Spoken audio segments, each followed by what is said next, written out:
Carl Jung discovered something that will completely change how you see yourself. After studying thousands of patients across 5 decades, he identified 7 unmistakable signs of what he called superior psychological functioning, a rare form of consciousness that emerges in less than 3% of the population. But here's what's truly shocking. If you possess even 4 of these traits, you're not just different, you're what Jung termed psychologically gifted. Yet most people with these extraordinary capabilities spend their entire lives thinking something is fundamentally wrong with them. Jung documented case after case of individuals with remarkable depth and sensitivity who had been convinced by society that their intensity, their probing questions, their inability to accept superficial relationships were personality disorders rather than signs of advanced mental architecture. Main premise. The most revolutionary part of Jung's research? These rare personalities aren't just outliers, they're evolutionary pioneers. They represent humanity's psychological future, operating with cognitive and emotional sophistication that most people haven't developed yet. Today, we're going to explore Jung's 7 definitive markers of psychological rarity. If you recognize yourself in these patterns, everything you've been told about being too intense or overly complicated will suddenly make perfect sense. Because here's what Jung understood that modern psychology still struggles to accept. The traits that make you feel like a misfit aren't flaws, they're upgrades. You're not defective, you're advanced. Jung said, "Go to the strongest fights, if you get through them, leave you feeling safe and peaceful in a way that doesn't go away easily." What if your inner battles aren't showing that you're unstable, but instead showing that your mind is getting smarter and more complex? Evolutionary context. Think about this from Jung's analytical perspective. Throughout human history, the individuals who catalyzed our species' greatest leaps forward were those who couldn't accept conventional thinking. They were the ones who questioned everything, felt everything more deeply, and perceived possibilities that others couldn't imagine. But here's the cruel paradox Jung observed. Society systematically teaches these exceptional individuals to suppress their greatest strengths. You've probably been told you're overthinking, so too emotional, so making things complicated.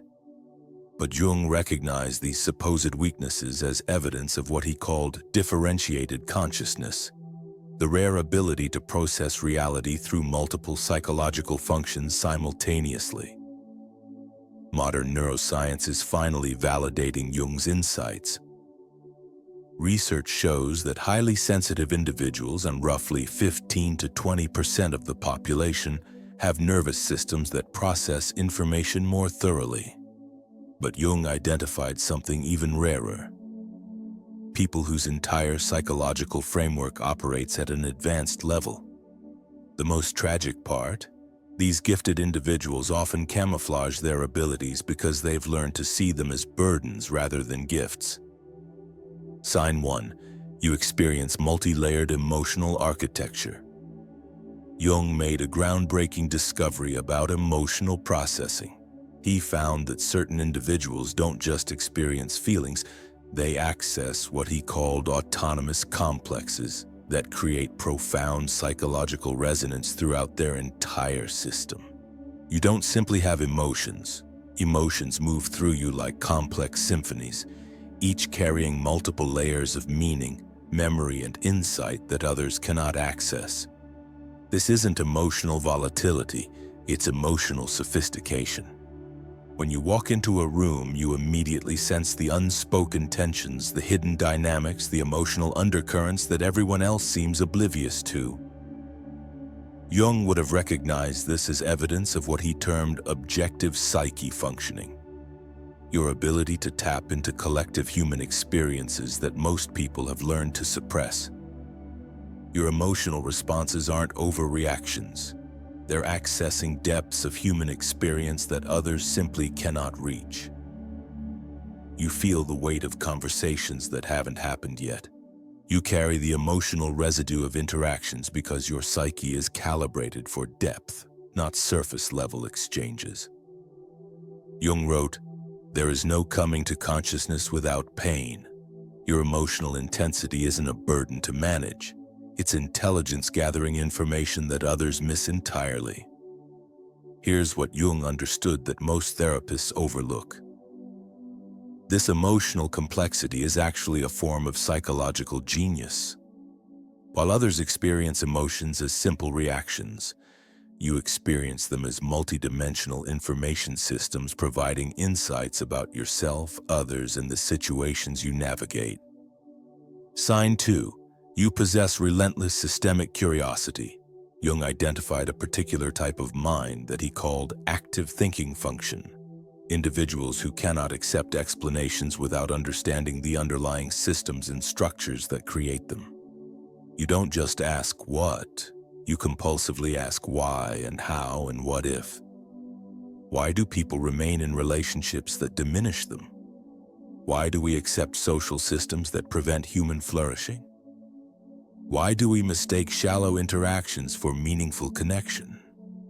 Jung called this the transcendent function, the psychological capacity to see beyond current limitations and envision alternatives that don't yet exist. While others accept the status quo as permanent, you're already imagining what could be different, more authentic, more aligned with human potential.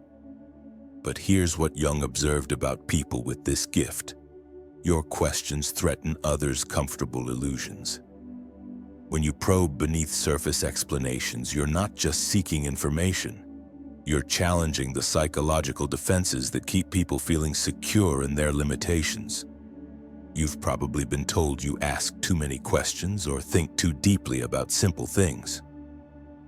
But Jung would have recognized this as evidence of consciousness that refuses to accept artificial boundaries. And your curiosity isn't academic, it's sacred. It's your psyche's refusal to accept that what exists now is all that's possible. You're psychologically incapable of settling for explanations that don't honor the full complexity of human experience. Jung discovered that this type of questioning mind often emerges in individuals who are destined to contribute something significant to human understanding. Your relentless curiosity isn't a character flaw. It's preparation for your eventual contribution to collective consciousness. Sign 3. You've developed conscious self-sovereignty. The most scary thing is to fully accept yourself. You've learned to do this not because you chose to, but because it was necessary for your mind and emotions. According to Jung's extensive research, rare personalities often develop what he called individuated consciousness earlier than others, usually catalyzed by experiences that force them to rely on their internal resources rather than external validation. Your independence isn't a defensive mechanism developed to protect yourself from disappointment. It's a psychological achievement. You've discovered through experience that depending on others for your sense of worth is like building your house on quicksand. So you constructed yourself from the ground up. You learned to stand alone, often without models or mentors, and created an identity that couldn't be dismantled by someone else's opinion or absence. Jung termed this process individuation, the psychological journey toward becoming whole. Most people never complete this journey because it requires confronting what Jung called the shadow, all the parts of yourself you've been conditioned to reject. Your solitude isn't loneliness, it's sanctuary. It's where you remember who you are beneath all the roles, expectations, and social masks. Jung believed this self-knowledge forms the foundation of all psychological health. But here's what Jung discovered about individuated consciousness. Once you've achieved it, you cannot return to unconscious dependence on others for validation. You've crossed a psychological threshold that cannot be uncrossed. This creates a unique challenge. You must learn to maintain your sovereignty while still creating authentic connections with others. Jung called this the task of conscious relationship, loving others without losing yourself. Sign 4. You operate through advanced intuitive processing. Jung revolutionized psychology when he legitimized intuition as a sophisticated psychological function equal to thinking, feeling, and sensation. He defined intuition as perception via the unconscious that brings forth ideas, images, and possibilities through processes that remain largely unconscious. You don't just observe people. You read their psychological signatures. You notice micro-expressions, energy shifts, the words they carefully avoid saying. You can sense when someone is lying not through logical deduction but through intuitive knowing that bypasses rational analysis. When someone insists they're fine while their entire energetic field broadcasts distress, you cannot unsee the contradiction. When there's tension in a room that everyone else ignores, you feel it in your body. This isn't paranoia, it's psychological sensitivity functioning at levels most people never develop. Jung would have recognized this as evidence of active imagination, the ability to perceive beyond obvious appearances and access information through non-rational channels. But Jung also warned about the shadow side of this gift. If you don't learn to protect and channel this sensitivity consciously, it will exhaust you. You risk becoming an unconscious therapist for everyone around you, constantly managing conversations and absorbing emotional states that aren't yours to carry. The key Jung identified is learning what he called psychic boundaries, the ability to perceive without automatically absorbing, to sense without becoming responsible for fixing what you sense. Your intuitive abilities aren't mystical. They're psychological functions operating at advanced levels. Jung believed that as humanity evolves, more people will develop these capacities. You're simply ahead of the curve. Sign 5. You're psychologically incapable of superficial living. The privilege of a lifetime is to become who you truly are. But what if being true to yourself means rejecting everything society tells you should matter? Jung discovered that certain personality types are constitutionally unable to live inauthentic lives. You don't choose meaning over popularity. Your psyche demands it. You've probably attempted to live for external validation, following prescribed scripts, playing expected roles. But Jung would have immediately recognized the symptoms, that gnawing emptiness, that sense of betraying something essential, that quiet desperation beneath any external success.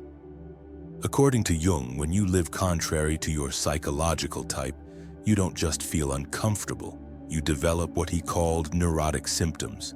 Your psyche literally rebels against inauthenticity. You cannot get excited about achievements that lack substance.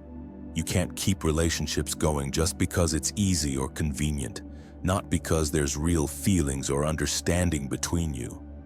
You can't chase goals that make you feel empty, even if they offer safety or recognition. Your psychological makeup simply won't allow it. But Jung identified something remarkable about people who prioritize meaning above all else. They become evolutionary catalysts for human consciousness. When you refuse to settle for less than authentic connection, you force others to confront their own patterns of settling. Your inability to accept superficial living isn't a character flaw. It's a psychological compass guiding you toward your authentic contribution. Jung believed that people with this trait serve as bridges between humanity's current limitations and its potential for deeper, more meaningful existence. You're not being difficult when you refuse to engage with shallow conversations or meaningless activities. You're being authentic to psychological programming that demands depth, purpose, and genuine connection.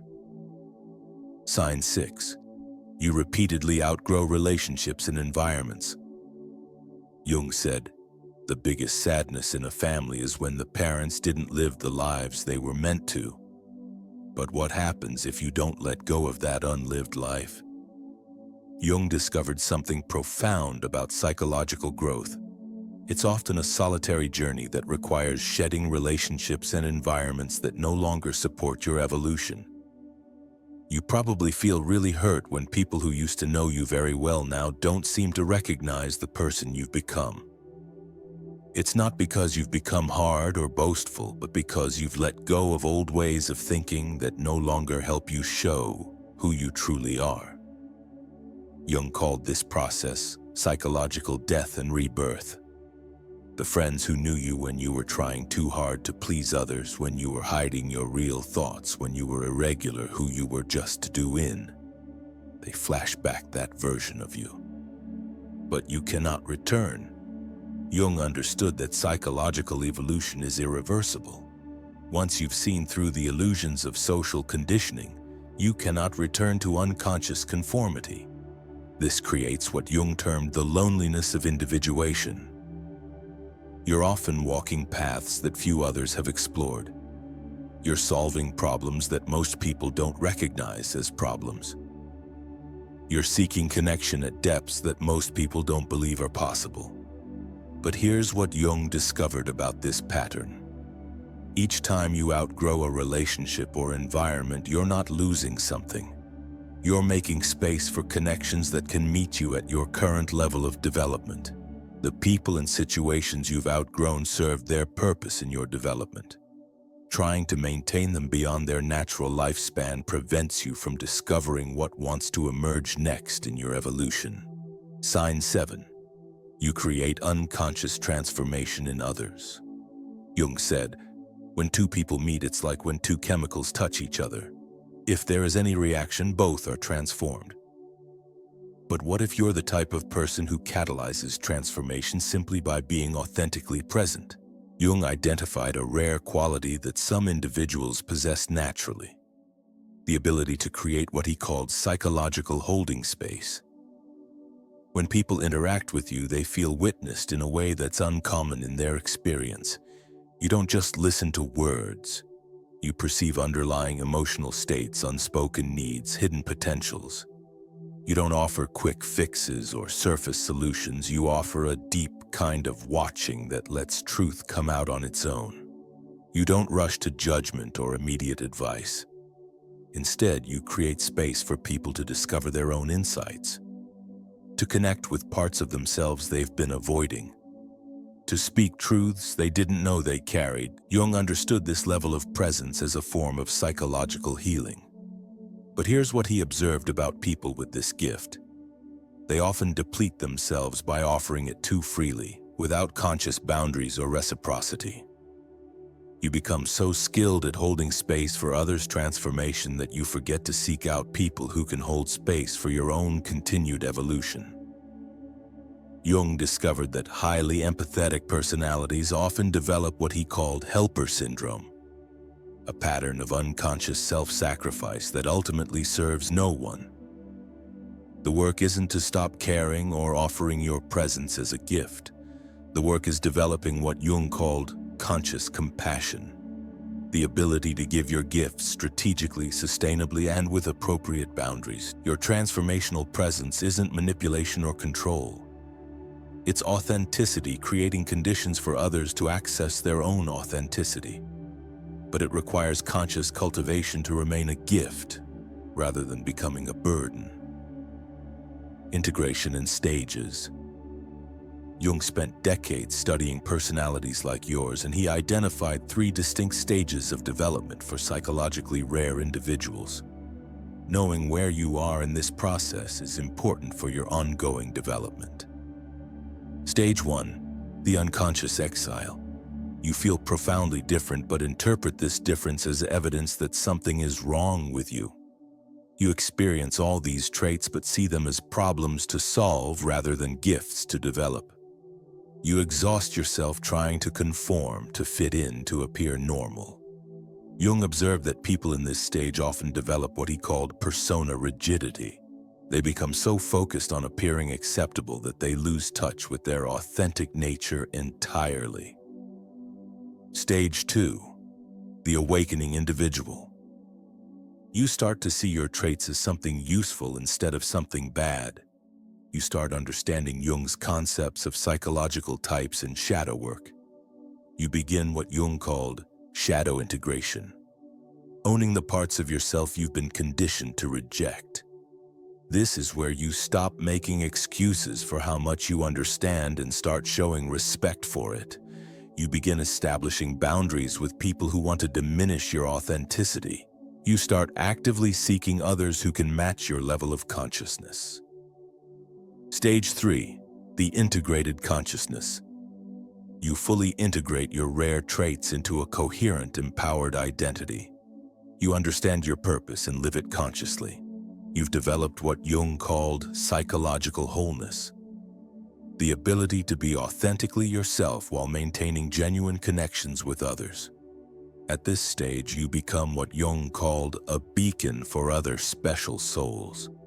You don't just live authentically, you give others permission to embrace their own uniqueness. You become a catalyst for collective consciousness evolution. Shadow integration warning.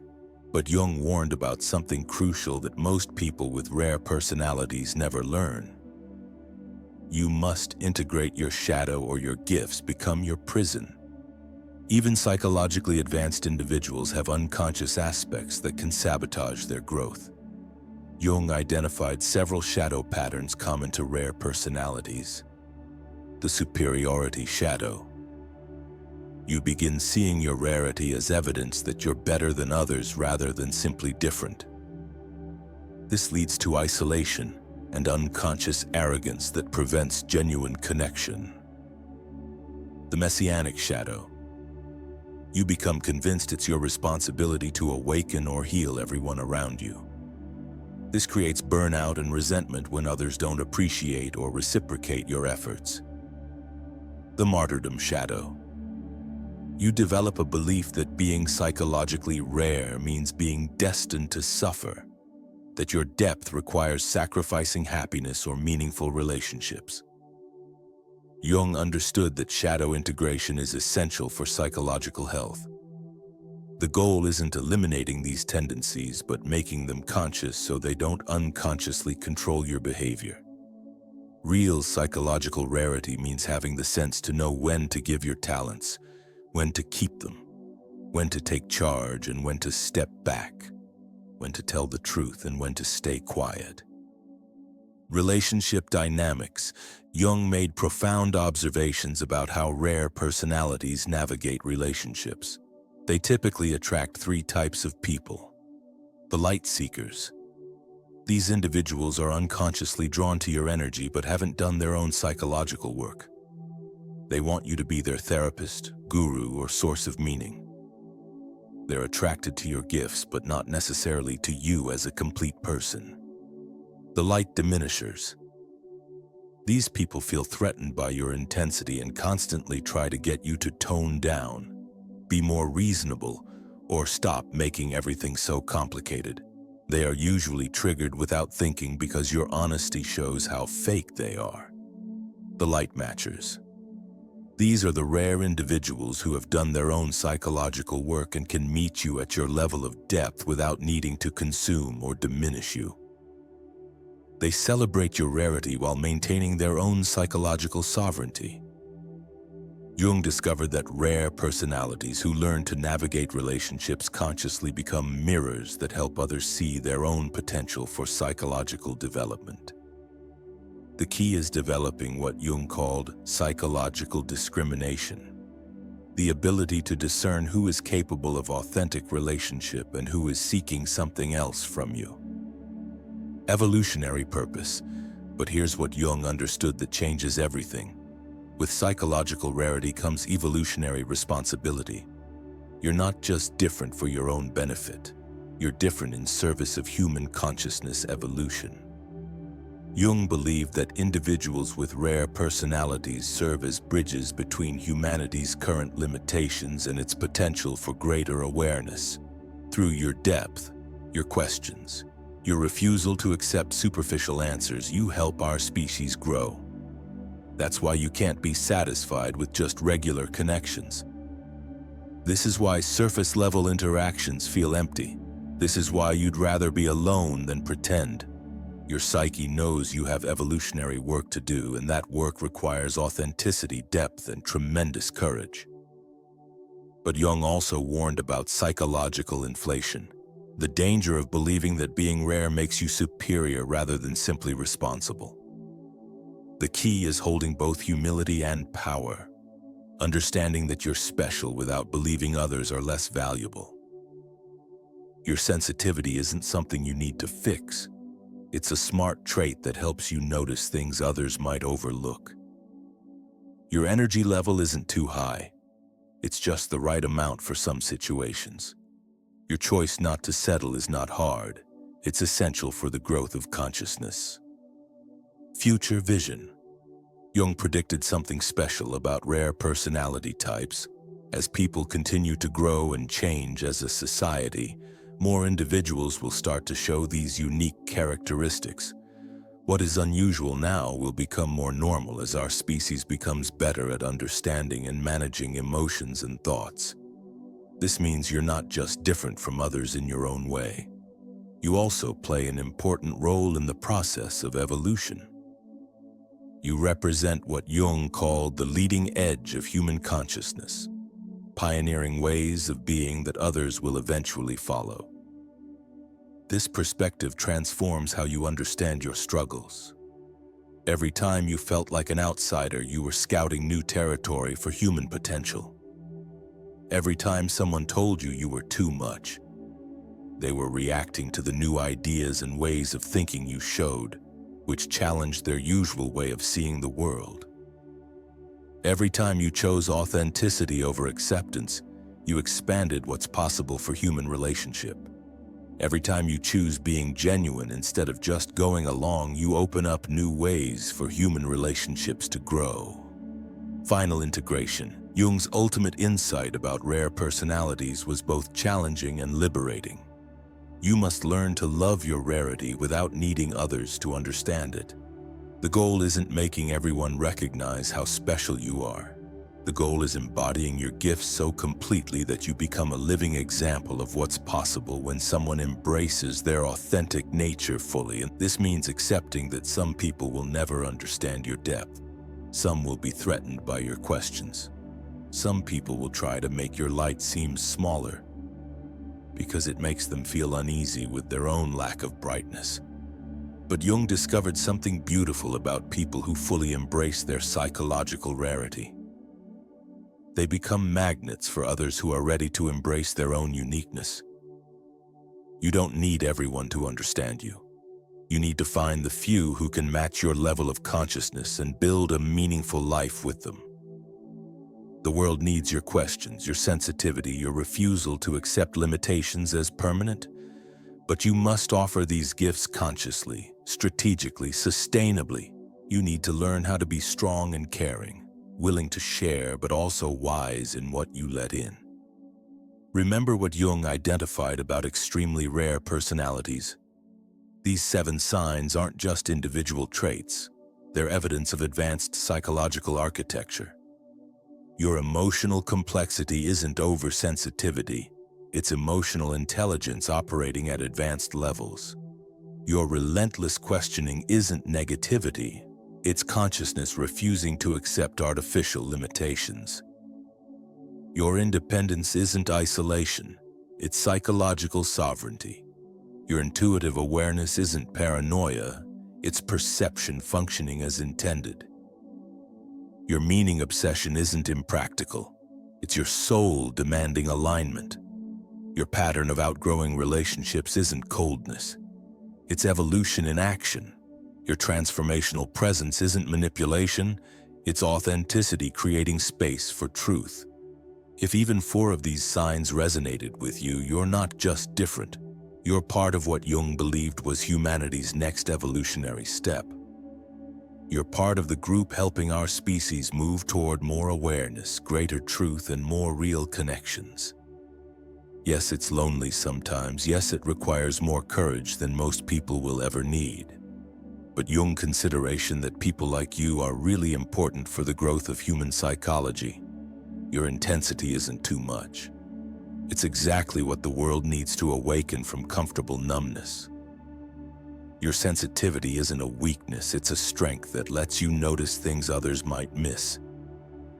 Your refusal to settle isn't difficult. It's necessary for progress. Carl Jung spent his life studying people like you because he understood something profound. You're not just living your own life. You're expanding what it means to be human. The world doesn't need you to be smaller, quieter, or more convenient. The world needs you to be exactly what you are, psychologically rare and evolutionary important. If this resonates with your experience, comment below. I am evolutionary consciousness in human form. Share this with someone who needs to remember that they are uniquely rare in their own way. And remember, you're not too much. The world isn't prepared for all the good things you have to give, but Jung knew that people like you are the ones who change that.